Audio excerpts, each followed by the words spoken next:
Go yard. I got so much more.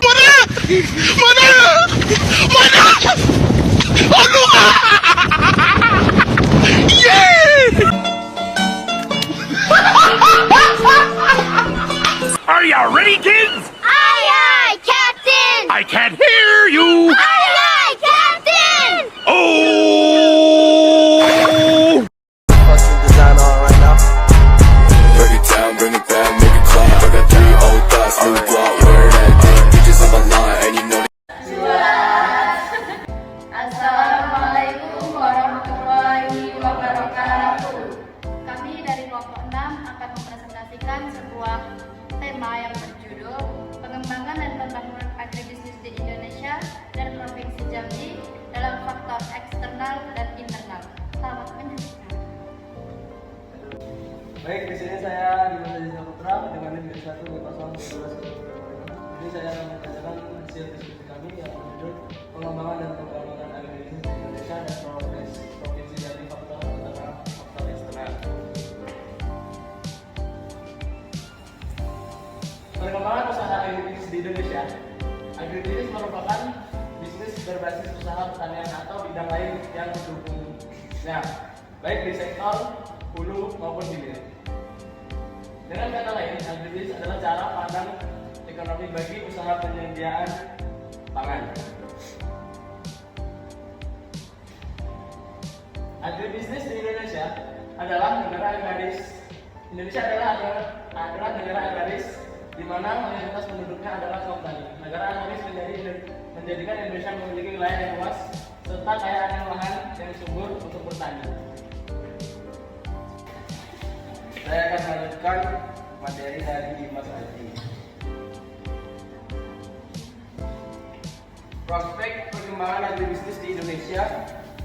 Perkembangan agribisnis di Indonesia tentu memiliki alasan yang kuat hingga bisa tetap bertahan sampai saat ini. Beberapa prospek agribisnis yang sangat cerah di antaranya pangan di Indonesia memiliki iklim yang bersahabat, hujan dan panas cukup teratur dan sangat minim terjadi bencana. Fase perkembangan agribisnis di Indonesia.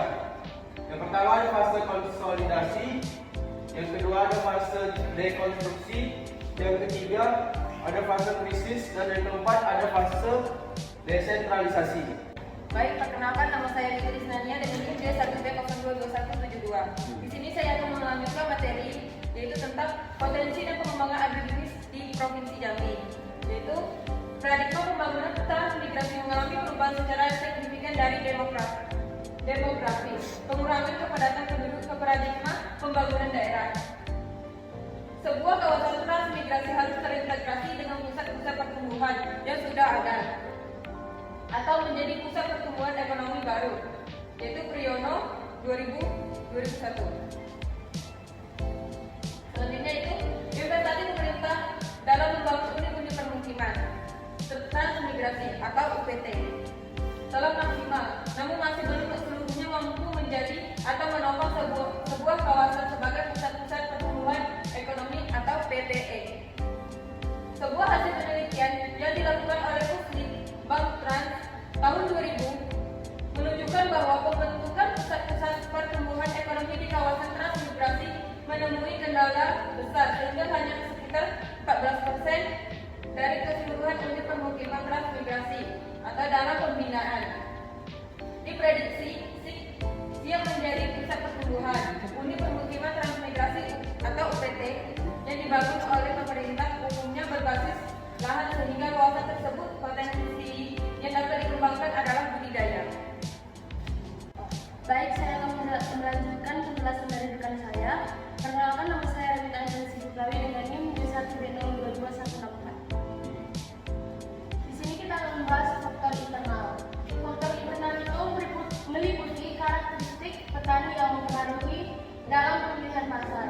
Yang pertama itu ada akses informasi, yang kedua tingkat kepercayaan, yang ketiga kepemilikan sarana transportasi, keempat tergabung dalam kelompok tani, kelima kearifan dalam kelompok tani, dan yang terakhir yaitu keenam keaktifan dalam mengikuti penyuluhan, menunjukkan intensitas petani dalam menghadiri kegiatan penyuluhan yang